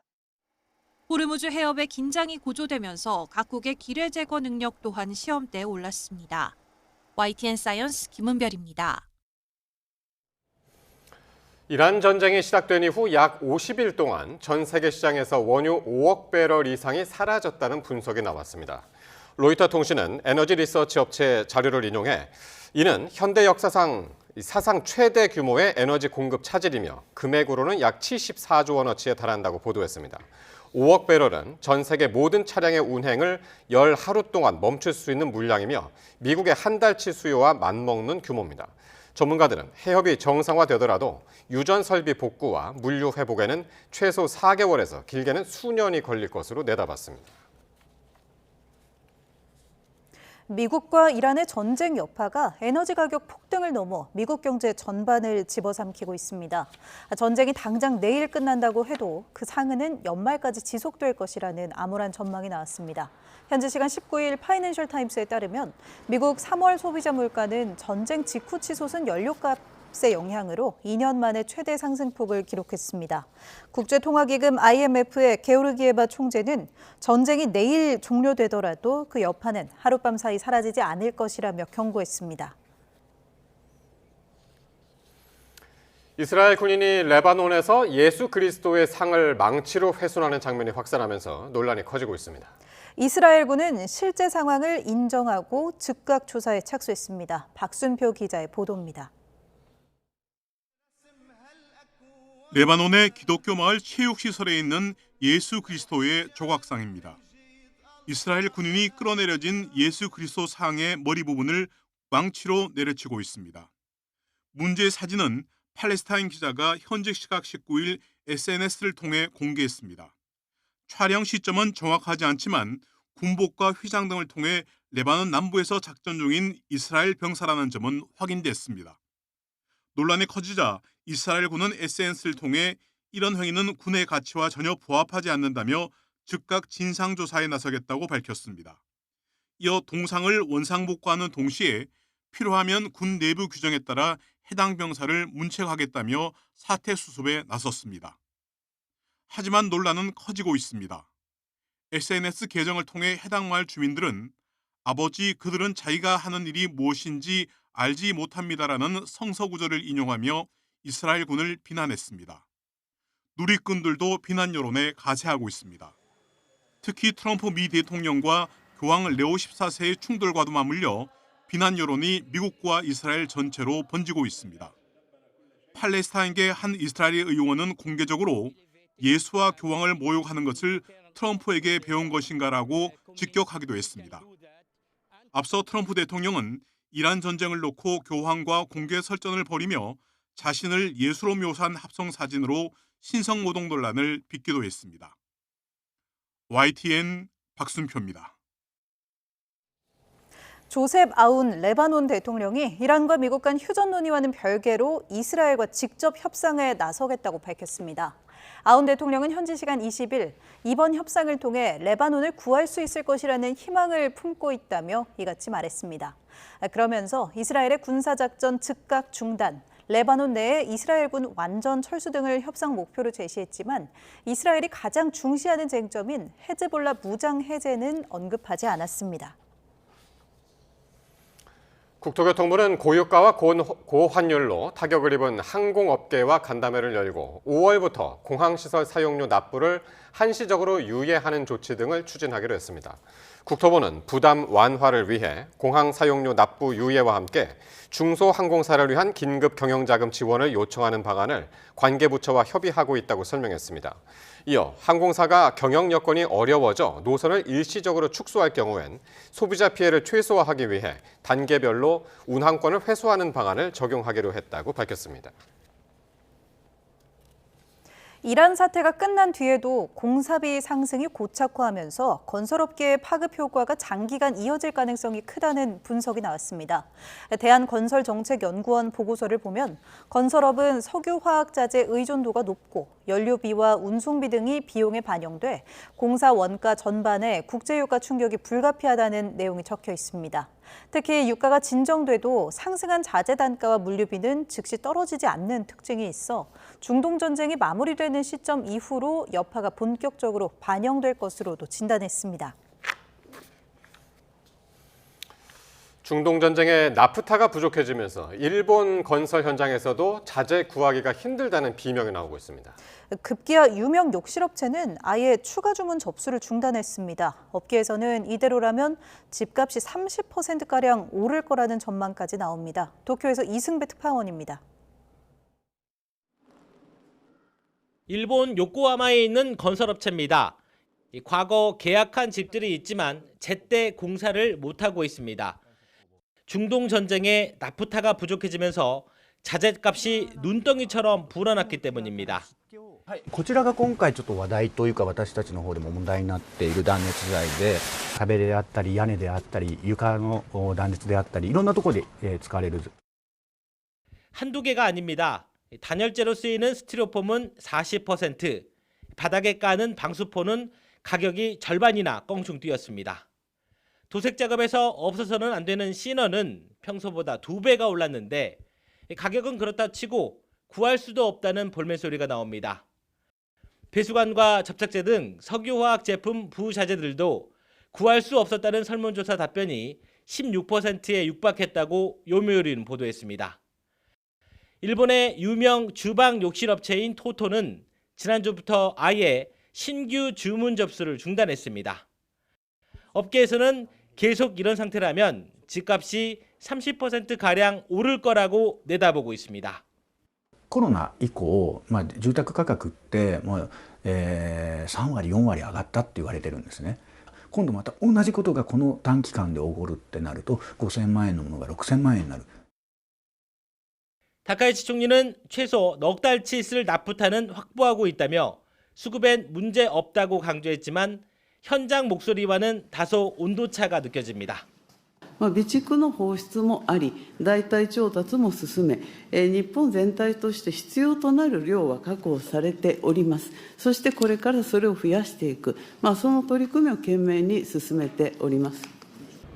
하지만 단순 공사 지연을 넘어 교량이나 도로 부식 방지 작업 등에 차질이 생긴다면 시민 안전까지 위협받을 수 있다는 지적이 나오고 있습니다.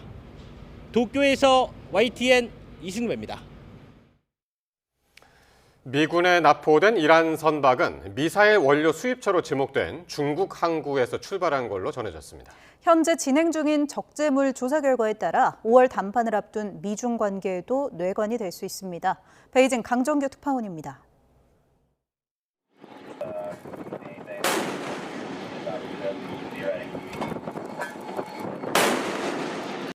미군의 해상 봉쇄를 뚫고 가려다 포격을 받고 납포된 이란 국적 화물선 투스카호.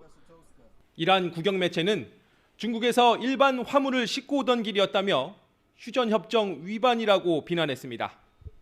실제 선박 경로를 검색해보면 투스카호는 지난달 29일 중국 남부 가오란항에서 출발했습니다. 앞서 미국 매체들이 고체 미사일 원료를 선적하는 곳으로 지목했던 항구입니다. 목적지는 이란 해군 기지가 있는 반다르 아바스항. 미군은 적재 화물을 조사 중입니다. 잇따른 중국의 무기 제공 의혹에 트럼프 대통령은 시진핑 주석에게 친서까지 보냈다고 말했습니다.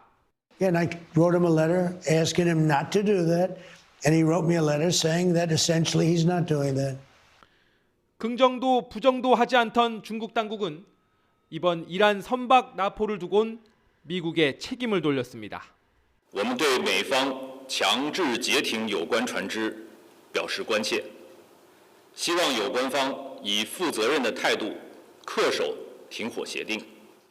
어렵게 되살린 2차 휴전 협상에 찬물이 뿌려진 가운데 납포된 선박에 무엇이 실렸느냐에 따라 5월 미중 담판에도 뇌관으로 작용할 수 있습니다. 베이징에서 YTN 강정규입니다.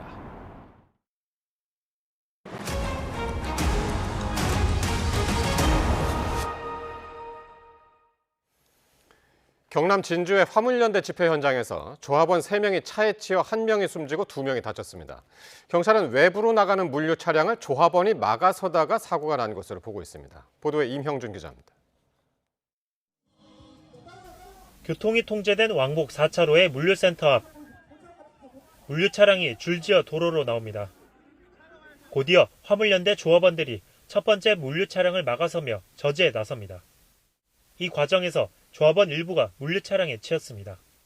물류를 저희는 저지하고 있었고 경찰은 저희를 기동대로 앞세워서 차량을 내보냈습니다. 심정지 상태로 병원으로 옮겨진 조합원 1명은 결국 숨졌습니다.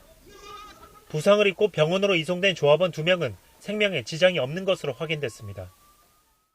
경찰은 물류 차량을 운전한 비조합원 40대 남성을 상대로 경위를 조사하고 있는데 살해의 고의성이 있는지도 들여다보고 있습니다.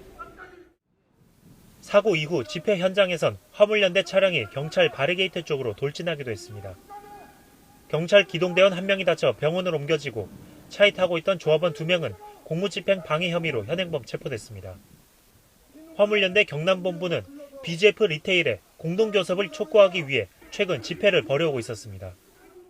조합원들이 숨지거나 다치자 화물연대는 조합원 총집결과 총력투쟁을 선언했습니다. YTN 이명준입니다. 이와 관련해서 경찰이 전담 수사팀을 꾸리고 본격 수사에 나섭니다. 경찰청은 경남경찰청 광역수사대에 전담 수사팀을 구성하고 우선 사고를 낸 40대 화물차 운전자를 긴급 체포해 자세한 경위를 조사하고 있습니다. 또 경찰의 집회 방해로 사고가 발생했다는 화물연대 측 주장과 관련해 본청 감사관실을 통해 사실관계 파악을 위한 진상조사에 착수합니다. 원청과 하청 노동자 사이 대화의 장을 마련하기 위해 노란봉투법이 시행됐지만 참사를 막지 못했습니다. 이번 사태와 관련해서 노동위원회에 조정이나 사용자성 판단 여부가 요청된 사례는 없는 걸로 나타났습니다. 이문석 기자입니다. 화물연대 CU지회는 이달 초부터 경남 진주 물류센터에서 파업을 진행 중입니다. 이곳 말고도 경기도 안성과 화성, 전남 나주 등 주요 물류센터에서 동시 파업이 이루어지고 있습니다. CU 편의점 운영회사인 BGF 리테일은 자회사인 BGF 로지스를 통해 물건을 옮깁니다. 그리고 BGF 로지스는 물류센터별로 계약된 운송사들이 있고 화물기사들은 이 운송사들에 소속된 특수고용 노동자입니다. 화물연대는 화물기사들의 실질적인 사용자가 BGF 로지스, 더 나아가 BGF 리테일이라고 주장하고 있습니다. 그래서 BGF 측이 실질적인 사용자임을 인정하고 열악한 처우 개선을 위해 직접 교섭에 나서라고 요구하는 겁니다.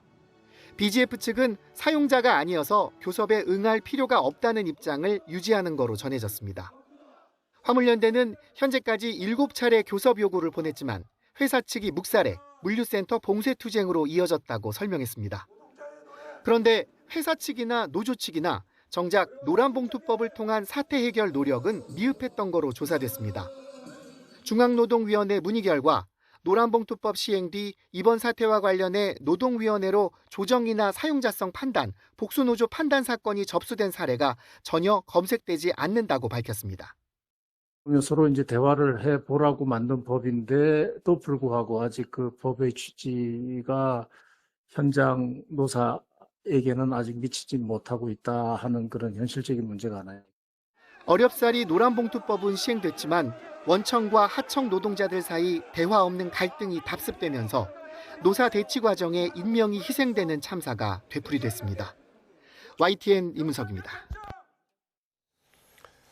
우회전할 때 횡단보도를 건너는 보행자가 있으면 반드시 멈춰야 하는 이 도로교통법이 3년 전부터 시행 중이지만 여전히 잘 지켜지지 않고 있습니다.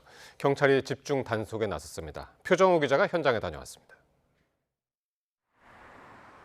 교통경찰관이 우회전 차량을 잠시 멈춰 세웁니다. 보행자가 있는데도 그대로 지나쳤고 벌점 10점에 범칙금 6만 원을 맞았습니다. 네, 선생님, 도로교통법 제27조 1항 위반하셨고 벌점 10점에 범칙금 6만 원입니다. 지난 2023년부터 시행된 우회전 일시정지를 위반한 겁니다. 교차로에서 우회전할 때 이렇게 보행자 신호가 켜진 횡단보도를 만나면 건너는 사람이 있을 경우 반드시 일시정지해야 합니다. 전방 신호가 적색이어도 멈춰야 하는데 단속 1시간 만에 교차로 한 곳에서만 10건 넘게 적발됐습니다. 이런 거는 봐주셔야 돼요. 내가 이렇게 말을 했는데 듣는데 살짝 했는데 어쨌든 걸렸어. 우회전 교통사고는 지난해에만 14,000여 건 발생했고 이 가운데 75명이 숨졌습니다. 조금만 주의하고 교통법규를 지키면 인명피해를 크게 줄일 수 있는 겁니다. 당황스럽고 사람이 차 때문에 멈춰야 되나 싶고 아직 벌금 부과 안 하나 이런 생각하죠.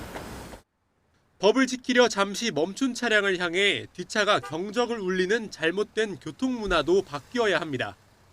경찰은 우회전 일시정지 제도를 현장에 안착시키기 위해 2달 동안 집중 단속을 이어갈 예정입니다. YTN 표정우입니다. 지방선거를 한 달여 앞두고 미국에 갔던 국민의힘 장동혁 대표가 귀국해 이 한라인 구축 등 성과를 부각하고 나섰습니다. 맹탕 방미 논란의 정면 돌파를 택한 셈인데 당내 비판은 여전합니다. 김철희 기자가 보도합니다. 8박 10일 미국 방문 일정을 마치고 새벽 4시쯤 귀국한 국민의힘 장동혁 대표. 휴식 없이 곧장 국회로 향했습니다. 꼭 열흘 만에 최고위원회의를 주재하곤 방미 성과를 알리겠다며 기자 간담회를 자처했습니다. 연단에선 장 대표는 논란을 예상했다면서도 성과를 주목해달라고 강조했습니다. 미국 공화당 핵심 인사들과 실질적인 한라인을 구축하여 구체적으론 중동전쟁과 통상협상, 한반도 평화를 위한 한미 공조 등 다양한 의제를 폭넓게 다뤘다는 점을 부각했습니다. 자화자찬 속 언론의 관심은 구체적으로 누구를 만났는지에 쏠렸지만 장 대표는 기밀이라며 또 말을 아꼈습니다. 외교 관례상 이를 공개하는 것은 적절치 않다고 생각합니다. 간담회 내내 장 대표는 다소 상기된 모습이었습니다. 지방선거보다 방미가 더 중요했던 이유가 무엇이냐는 질문에 신경질적인 반응을 보였고 질문이 잘못된 것 같습니다. 지선보다 방미가 중요한 것이 아니라 지선을 위해서 방미했다는 말씀을 드리겠습니다.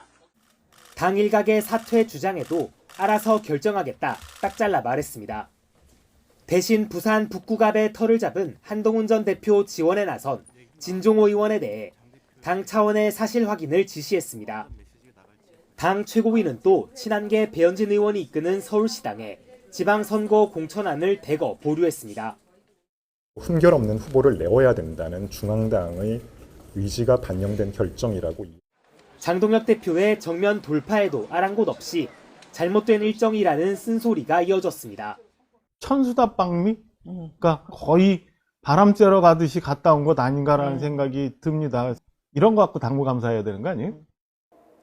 국민의힘은 광역단체장 공천이 끝나는 대로 중앙선대위 발족을 서두르겠다는 구상이지만 계속되는 논란 속 당이 원팀으로 뛸 수 있을지 의심 어린 시선도 여전합니다.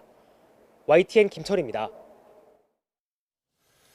민주당이 국민의힘 장동혁 대표 지역구이자 보수 세가 강한 충남 보령에서 현장 최고위원회의를 열고 중원 공략에 시동을 걸었습니다. 이광재 전 의원과 송영길 전 대표는 재보궐선거에서 전략 공천될 것으로 보입니다. 강민경 기자입니다. 민주당 정청래 지도부는 충남 현장 최고위원회의 장소로 국민의힘 장동혁 대표의 고향이자 지역구 보령을 콕 집었습니다. 장 대표가 8박 10일간의 미국 방문을 마치고 귀국한 날 적진의 심장부를 파고든 겁니다. 누구를 만났나 이렇게 보는데 뒷모습만 또 나와요. 뭐 국민의힘 식표현으로 말한다면 외교 참사입니다, 이거.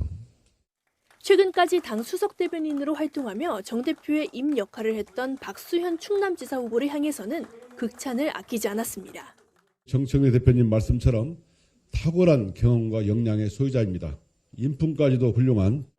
민주당 16개 광역단체장 후보들은 본선 준비를 시작했습니다. 승부처 서울에서는 정원호 후보가 경선 경쟁자와 함께 용광로 원팀을 구성하며 오세훈 시장과의 일전을 예고했습니다. 선대위에 오세훈 10년 심판본부를 특별히 설치하게 됐다는 말씀을 드립니다. 지도부 시선은 이제 국회의원 재보선입니다. 공천장을 받은 현역들은 오는 29일 의원직을 일괄 사퇴할 거라면서 울산 남갑의 영입인재 1호 전태진 변호사 전략 공천도 예고했습니다. 이광재 전 의원과 송영길 전 대표 등 중량급 인사들이 요충지에 기용할 뜻을 언급하며 기선제압에도 나섰습니다. 이광재 의원 같은 분은 어디에 내놔도 손색이 없고 특히 요즘 핫플레이스로 떠오른 여러분이 짐작하는 그런 곳에 지도부는 이재명 대통령의 측근 김용천 민주연구원 부원장의 이름은 언급하지 않았습니다. 친명계는 정치검찰 타파를 명분으로 출마 분위기를 조성하는 모양새지만 대법원 판결 전에 등판하는 게 전체 선거판에 악영향을 미칠 수 있다는 우려도 적지 않습니다. YTN 강민경입니다. 주말 내내 초여름 더위가 기승이더니 내일 아침에는 기온이 크게 떨어질 것으로 보여 일부 지역에는 한파주의보가 내려졌습니다. 4월 하순에 한파특보가 내려지는 건 역대 처음인데요. 북서풍을 타고 황사까지 유입되면서 황사 위기경보도 관심 단계가 내려졌습니다. 김민경 기자가 보도합니다. 주말과 휴일 30도 안팎까지 오르며 이례적인 더위가 나타난 데 이어 이번에는 때늦은 한파특보가 내려졌습니다. 충남 공주와 금산, 전북 무주, 강원 남부 산간에 한파주의보가 발효됐습니다. 4월 하순에 한파특보가 내려진 건 관측 이래 처음으로 역대 가장 늦은 기록입니다. 한파주의보는 아침 최저기온이 전날보다 10도 이상 낮고 3도 이하면서 평년보다 3도 낮을 것으로 예상될 때 내려지는데요. 이번 한파주의보는 기상청의 한파특보 데이터베이스를 체계화하기 시작한 2005년 7월 이후 가장 늦은 한파특보입니다. 기온이 갑자기 크게 떨어지는 건 북쪽에서 상층 기온이 영하 15도 안팎의 찬 공기가 우리나라 부근으로 내려오기 때문입니다. 한파특보가 내려진 충남 공주는 아침 기온이 2도, 전북 무주는 1도까지 떨어지겠습니다. 서울도 6도에 그치는 등 전국 대부분 지역에서 아침 기온이 오늘보다 5에서 10도가량 낮아질 걸로 보입니다. 여기에 북서풍을 타고 황사까지 유입되면서 전국 곳곳의 공기질도 나빠질 전망입니다. 고비 사막과 내몽골 고원에서 발원한 황사가 우리나라 북쪽을 지나는 기압골 후면을 따라 남하하면서 20일 월요일 오후 백령도부터 관측되었습니다. 황사는 화요일에도 영향을 주는 곳이 있겠습니다. 급격한 기온 변화와 공기질 악화에 대비해 건강관리에 더욱 주의가 필요합니다. YTN 김민경입니다. 미국이 지난달 북한 핵시설 위치를 공개 거론한 정동영 통일부 장관의 발언 이후 대북 정보 공유를 일부 제한한 것으로 알려지면서 논란이 일고 있습니다. 정 장관은 이미 공개된 정보를 유출로 몰아 한미 관계 위기설을 퍼뜨리는 저희가 의심된다며 불쾌감을 드러냈습니다. 나혜인 기자입니다. 미국이 최근 우리 정부와 공유하던 대북 위성 영상 정보 일부를 제공하지 않는 것으로 파악됐습니다. 지난달 초 한미 정부가 공식 확인한 적 없는 북한 우라늄 농축시설 위치를 정동영 통일부 장관이 공개 거론했다는 점이 빌미가 됐습니다. 영변과 구성 강선에 있는 우라늄 농축시설 HEU 이것을 우선 중단시키는 것, 스톱시키는 것이 핵심이다. 미국은 정보 공유 제한에 앞서 우리 외교안보 라인에 항의의 뜻을 전달한 것으로 전해졌습니다.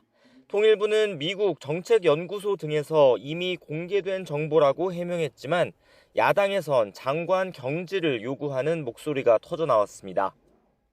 역대급 외교안보 대참사입니다. 이재명 대통령은 정동영 장관을 즉각 경질하기 바랍니다. 정 장관은 확대 해석이자 억지 비판이라고 맞섰습니다. 북핵 심각성을 알리는 차원이었고 과거에도 비슷한 취지로 언급했는데 뒤늦게 정보 유출로 몰아 한미 관계의 위기설을 퍼뜨리는 의도가 뭐냐고 반문했습니다. 작년 7월 14일 인사청문회 때 그때도 구성을 언급했어요. 9달 지나서 느닷없이 이 문제를 들고 나온 그 저희가 의심스럽습니다. 미국이 대북 정보 공유를 제한한 게 이번이 처음은 아닌 것으로 알려졌습니다. 정 장관 발언이 계기는 됐지만 최근 여권에서 추진해온 비무장지대 출입 승인권 배분 문제나 주한미군 서해 훈련을 둘러싼 불협 화음 등이 영향을 미쳤을 거란 분석이 많습니다. 국방부는 한미 간 긴밀한 정보 공유 체계와 대북 대비 태세엔 이상이 없다고 강조했습니다.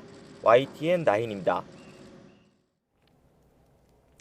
이 같은 정 장관의 구성 핵시설 언급과 관련해 이재명 대통령은 이미 각종 논문과 언론 보도로 널리 알려져 있었다고 밝혔습니다.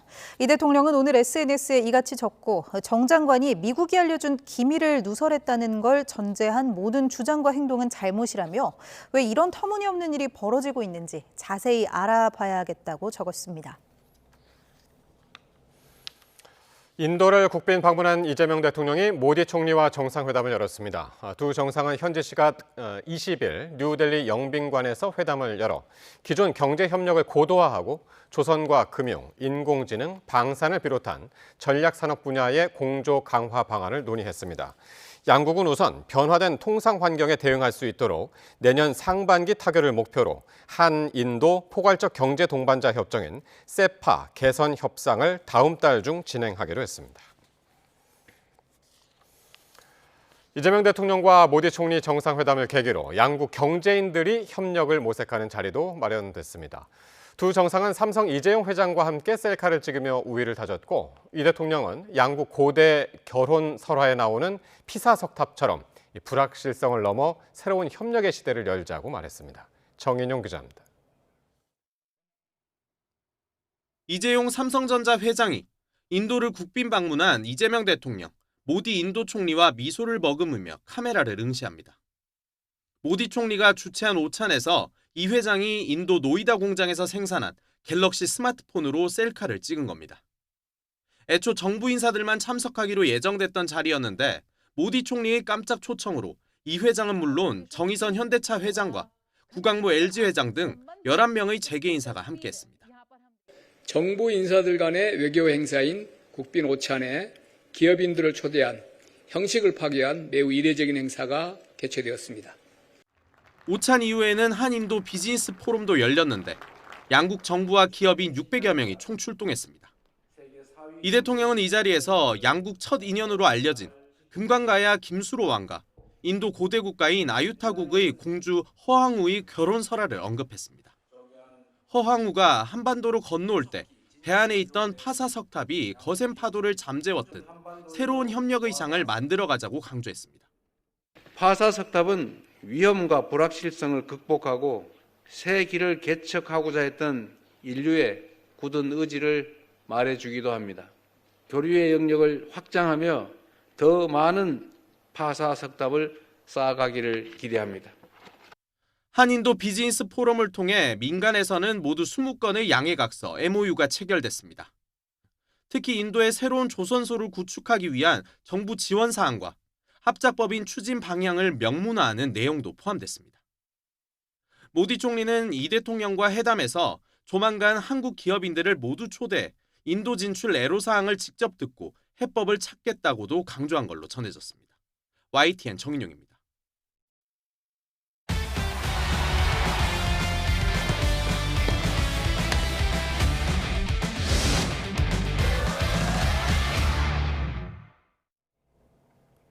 올 시즌 초 프로야구에서는 젊은 왼손 선발 투수들이 눈부신 호투를 펼치며 팬들의 기대감을 키우고 있습니다.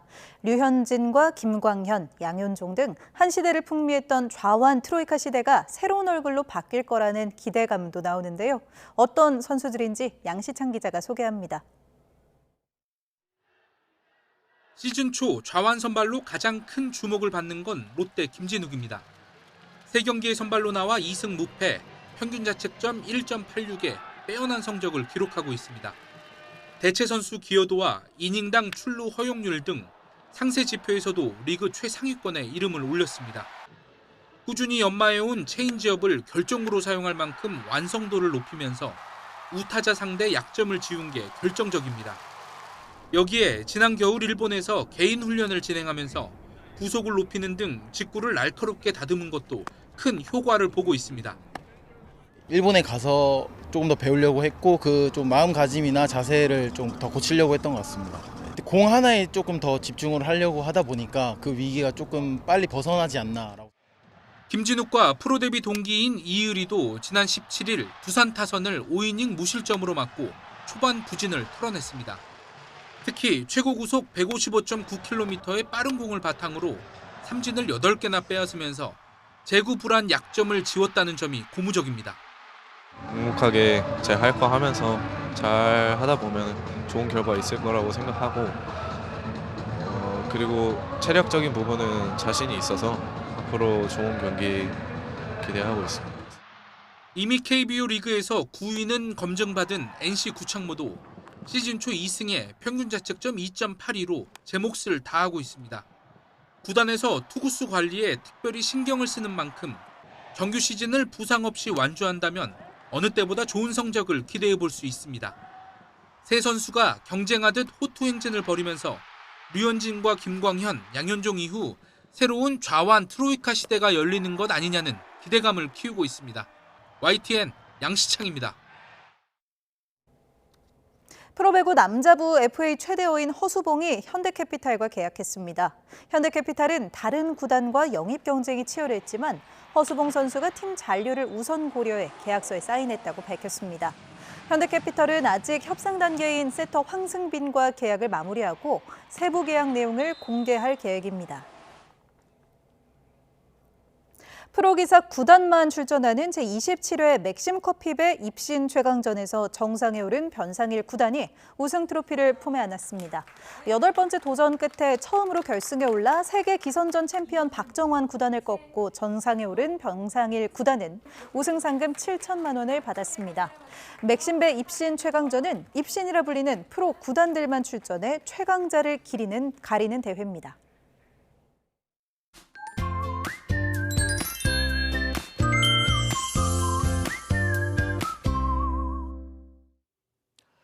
찬바람이 불면서 기온이 뚝뚝 떨어지고 있습니다.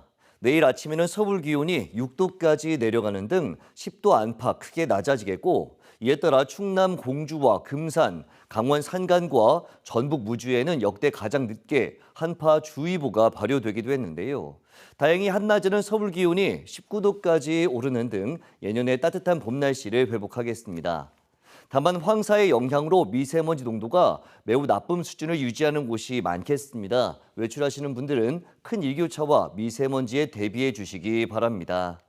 또 하늘 자체는 맑기 때문에 대기가 더욱 메마르겠고 동해안을 중심으로는 바람도 강하게 불겠습니다. 불씨 관리도 잘해 주시기 바랍니다.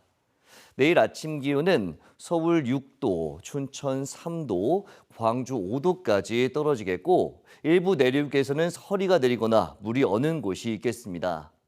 낮 기온은 서울 19도, 대전 21도, 대구 23도까지 크게 오르겠습니다.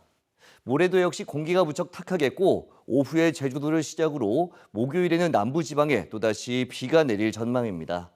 날씨 정보였습니다. 월요일 뉴스나이트 마칩니다. 시청해주신 여러분 고맙습니다.